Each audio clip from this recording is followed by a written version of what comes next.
Du stérilet, il faut penser à prendre du Spasfon en fait. Ouais, c'est ça. Ouais, Spasfon.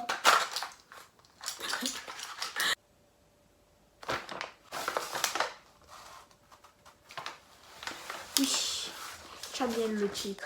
Aujourd'hui, on va parler contraceptif. Chérie Zara, ma puce, si tu veux pas te retrouver en train de lire ce document dans les moindres détails, je te conseille vivement d'écouter ma vidéo. Salut, je suis... Non, sérieusement, tu as cru que j'allais te le dire. Alors, là, on est sur la chaîne Léati Délices. En fonction du nom de la chaîne, je vous laisse deviner c'est quoi mon prénom, de me le dire en commentaire. Je vais vraiment kiffer vous lire.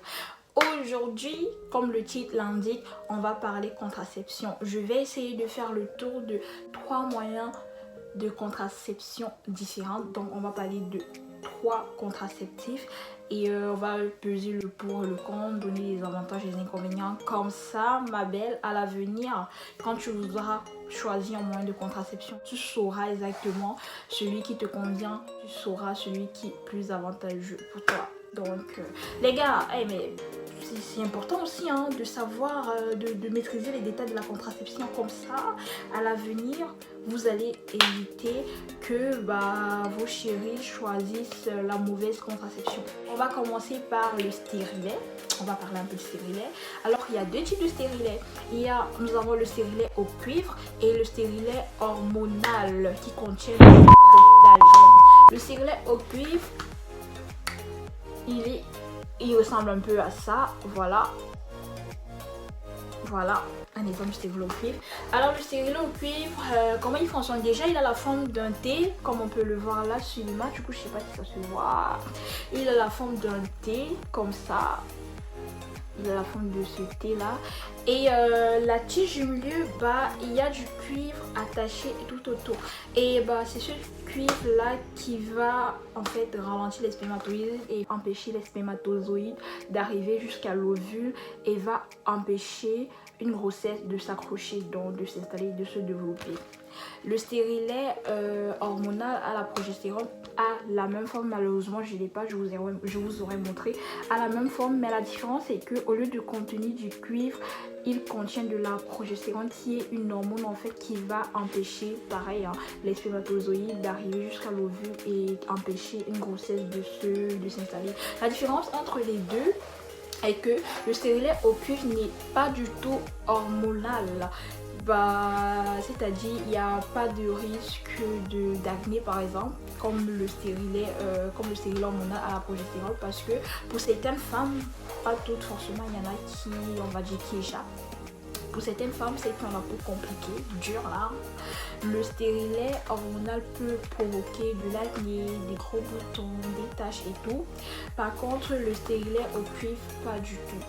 Et l'inconvénient du stérilet au cuivre est que il rend les périodes de saignement encore plus longues et augmente les douleurs. C'est-à-dire, meuf, si déjà tu as des règles douloureuses et tu vois tes règles plutôt sur une longue période, dis-toi que en utilisant ce stérilet au cuivre, il y a de fortes chances que tes règles sont encore plus douloureuses que d'habitude et plus longues, c'est-à-dire peut-être quitter de 3 jours à 4 jours. Juste avant l'installation du stérilet, il faut penser à prendre du Spasfon en fait. Ouais, c'est ça. Ouais, Spasfon. Faut penser à prendre du Spasfon. Ça ressemble à ça. Voilà. Et faut en prendre 1 heure à 2 heures à l'avance pour que l'utérus se décontracte en fait. Et du coup ça va faire en sorte que vous ne ressentez vraiment pas de douleur. En méthode de précaution, avant l'installation de ce stérilet, il faut faire des examens en fait. Il faut faire des tests de bactéries pour voir s'il n'y a pas de souci, parce que le cuivre en fait favorise les infections. Donc autant mieux faire le test à l'avance. Voilà. Et l'inconvénient du stérilet aux hormones, celui qui contient la progestérone, j'en ai déjà parlé, c'est probablement l'acné, les boutons et tout ça. Comment s'installe le stérilet? Alors le stérilet se met au niveau de l'utérus. Il ne faut pas surtout se fier à l'apparence. Là c'est grand parce que il y a un dispositif à l'intérieur qui permet de l'installer. C'est un... je sais pas comment on dit ça, mais c'est comme une sorte de longue seringue qui va permettre de pousser le stérilet dans l'utérus en fait. Et le stérilet en question, il a cette taille là, que ce soit le stérilet, ça c'est même grand, que ce soit le stérilet hormonal ou le stérilet au cuivre. Les deux ont cette taille là. Maintenant concernant le stérilet hormonal, il y a deux types de stérilet hormonal. Il y a le stérilet hormonal pour les femmes qui n'ont pas encore couché, et il est littéralement bien plus petit. Et il y a le stérilet hormonal pour les femmes qui ont déjà accouché, qui est un peu plus grand. Il y a des rumeurs qui disent que le stérilet, comme ça commence par stérile, du coup ça rend stérile. Non, pas du tout. Le stérilet ne rend pas du tout stérile. Par contre, avec le stérilet, il y a des chances de concevoir quand même, parce que c'est 1% en fait, mais déjà c'est pas 0%, donc voilà, 1% c'est pas négligeable. Il y a des chances de concevoir. J'ai échangé avec une amie, elle qui a conçu, qui a eu un bébé étant sous stérilet, et du coup dans la conversation elle détaille un peu, et lors du montage je vais vous mettre des photos des captures de nos discussions quelque part là, on verra. Ensuite on passe au prochain moyen de contraception dont j'ai envie de parler, c'est l'implant contraceptif. Bon, moi personnellement j'ai été sur un plan. Avant ma grossesse, j'étais sur un plan. L'implant contraceptif, il a la taille d'un cul, donc vraiment il est tout petit, il est comme ça. Comme ça, même ça c'est grand, il est comme ça. Et il se met là au niveau du bras. Si je retrouve les photos ou les vidéos, voilà un plan là qui sort.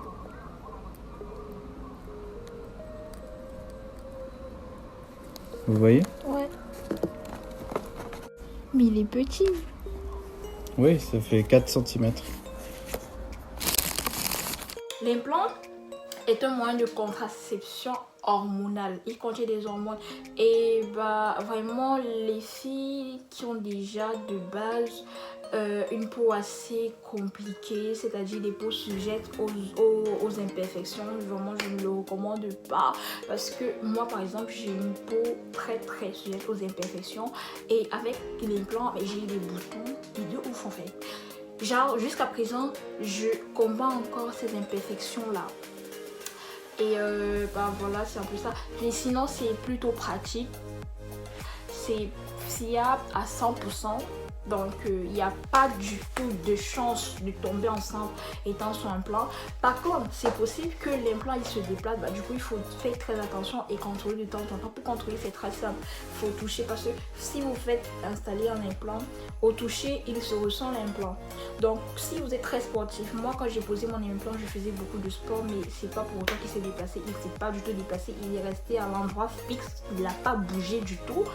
Donc, et ce que je faisais, j'avais quand même peur qu'il se déplace, parce que voilà, je voulais pas, en fait, maman, j'étais pas prête. Je touchais de temps en temps, au toucher il se ressent. Et les désavantages de l'implant peuvent être la prise de poids. Moi l'implant ne m'a pas particulièrement fait prendre du poids, malheureusement, pourtant j'en avais besoin, hein, j'étais tellement skinny.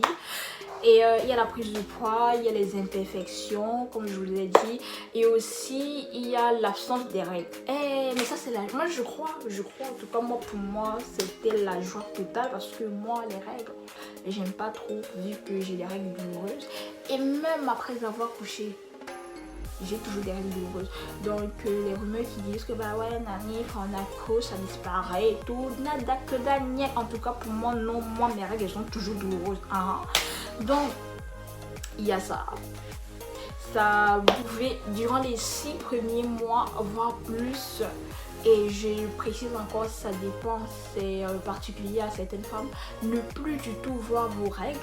Et je crois que c'est pareil aussi, j'ai oublié de le préciser, avec le stérilet. Au départ, les 6 premières semaines jusqu'au contrôle, parce qu'en fait quand vous installez le stérilet, on vous donne rendez-vous, la sage-femme, le médecin ou le gynéco va vous donner rendez-vous pour effectuer un contrôle 6 semaines après. Donc pendant les 6 premières semaines, vous n'allez pas vraiment voir vos règles. Ce sera au pic, ce sera des potes, je sais pas comment on dit ça. Bref, quelques gouttelettes de sang, mais c'est pas comme actuellement quand vous saignez. Voilà, donc pareil avec l'implant, voire pire, il n'y aura pas de règles du tout, mais ça c'est la joie, en tout cas pour moi ça l'était. Et en gros, c'est un peu tout. L'implant pour certaines femmes, ça peut faire perdre du poids, ça c'est rare, très rare, mais voilà, ça arrive, il y en a qui perdent du poids avec l'implant. Donc je vais pas rentrer dans les détails parce que je veux pas faire une longue vidéo, vu que je l'ai vu sur YouTube, j'évite un peu les longues vidéos. Le prochain moyen de contraception, enfin le prochain contraceptif dont je vais parler, c'est le patch. Le patch contraceptif. Le patch contraceptif est un moyen de contraception hormonal aussi. Il contient des hormones. Il se place généralement soit sur la fesse, soit sur le bras, soit sur le ventre. Donc le patch contraceptif est pas mal pratique dans le sens où vu qu'il est hormonal, forcément il peut donner des imperfections, mais pas trop, en tout cas pas comme l'implant. Et il est facile, genre il n'y a pas de piqûre. De toute façon, avec l'implant, on fait une anesthésie locale. Et l'implant aussi, ça vient avec le dispositif qui est comme un pistolet. En fait, et puis l'implant il est installé. En fait, c'est vite fait, c'est pas du tout douloureux. Si un peu, mais c'est comme une piqûre, tu vois. C'est vraiment comme une piqûre, c'est vite fait. Bah, le patch, mais cette piqûre, il n'y a pas du tout. C'est juste, c'est comme du carré en coton. Enfin, du coton carré, pardon. Un peu plus petit peut-être, mais enfin dans ce sens là. Et bah ça se colle, tac tac tac, tu colles et là t'es protégé. Par contre le patch il se met une fois par semaine, toutes les semaines, du moins les 3 premières semaines. Et la 4e semaine, il faut pas mettre de patch, il faut rester sans patch pour que les règles puissent retrouver le cours normal. Et le patch se met chaque semaine le même jour. C'est-à-dire, si quand tu commences à mettre le patch contraceptif, tu commences à le mettre le lundi, bah ma chérie Coco, la semaine prochaine, il faut mettre ton patch aussi un lundi, pas un mardi, pas un mercredi, pas un vendredi, non, un lundi, et puis c'est tout. Donc voilà, c'est un peu ça.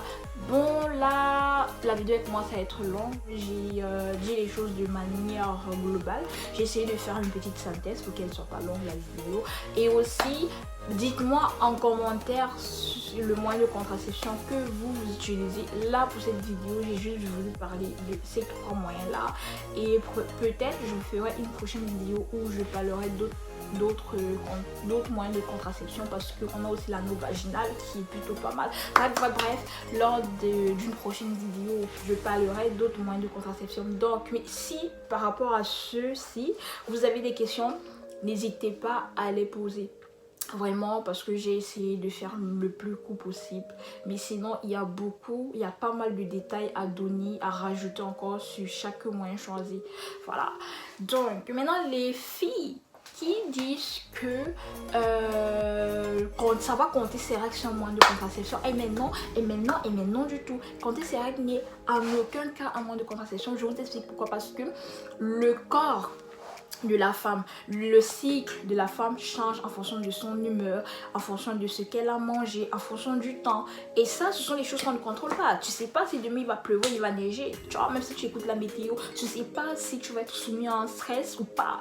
Donc c'est un peu ça. Donc arrêtez un peu de vous limiter au fait, bah ouais, je sais compter mes règles et tout. Tu peux compter, te dire que demain tu as période féconde, pourtant non, ta période féconde c'est aujourd'hui, ta période féconde c'est après-demain, c'est dans 2 semaines. Ça tu ne maîtrises pas. Donc afin d'éviter des grossesses indésirées, je vous conseille les filles de vous mettre sous contraceptif. La contraception c'est très important. Maintenant par rapport au titre, j'ai probablement mis, je sais pas encore, je l'ai pas encore choisi mais j'y pense, j'ai probablement mis je suis tombée enceinte sur un plan. Non c'est faux, je suis pas tombée enceinte sur un plan. Mon implant je l'ai mis, à un moment il m'a fait chier parce que j'avais trop d'imperfections et tout, je l'ai enlevé. J'ai voulu prendre un autre moyen de contraception, mais il y a eu des hauts et des bas, tout ça. Bref, je l'ai pas fait et j'ai conçu mon bébé, puis il est venu au monde. Aujourd'hui il est beau, il a envie quoi. Et ouais, j'allais oublier, n'hésitez pas à vous abonner sur mon Snap parce que généralement j'annonce mes sujets sur Snap avant de faire la vidéo. Comme ça je recueille pas mal d'avis et du coup je vois si ça vaut vraiment le coup de faire la vidéo ou pas. Donc je vais rajouter mon Snap quelque part là, soit là. Et aussi je vous ai dit je fais de la danse sur Instagram. Donc, je vais rajouter mon Instagram là. Voilà. Donc, voilà, j'espère que j'ai pu vous aider. Surtout, si la vidéo elle vous a plu, n'hésitez pas à vous abonner, à lâcher un pouce bleu. Et puis, partager. Ah, mais non, il faut partager, tu vois. Si tu as trouvé ça intéressant, il faut partager aussi. On sait pas, hein. D'autres personnes elles peuvent trouver ça intéressant. Donc, voilà. Je vous remercie d'avoir écouté jusqu'à la fin. On se retrouve bientôt, c'est-à-dire samedi prochain, pour une nouvelle vidéo. Voilà. J'espère que j'aurai pu vous aider. Give it that bitch, she goes to mercy. She reminds me of Ace playing Chelsea.